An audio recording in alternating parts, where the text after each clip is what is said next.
भुदरगड तालुक्यातील पुष्पनगर पैकी कल्याणकरवाडी खेगडेवाडी परिसरात मॅक्झिम अष्टमानी खैर या मौल्यवान वृक्षाची अवैधरित्या मोठ्या प्रमाणात लाकूड तोड सुरू असल्याचा गंभीर आरोप शिवसेना युवा सेनेचे उपजिल्हाप्रमुख प्रसाद पिलारे यांनी केलाय।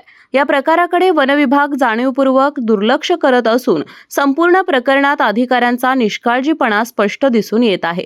दिवसाढवळ्या होत असलेल्या या अवैध तोडीमुळे पर्यावरणाची मोठी हानी होत असून शासनाच्या महसुलालाही फटका बसत आहे।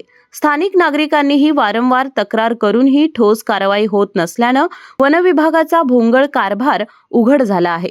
संबंधितांवर तातडीने गुन्हे दाखल करून कठोर कारवाई करावी, अन्यथा आंदोलन छेडण्याचा इशारा प्रसाद पिल्लारे यांनी दिलाय।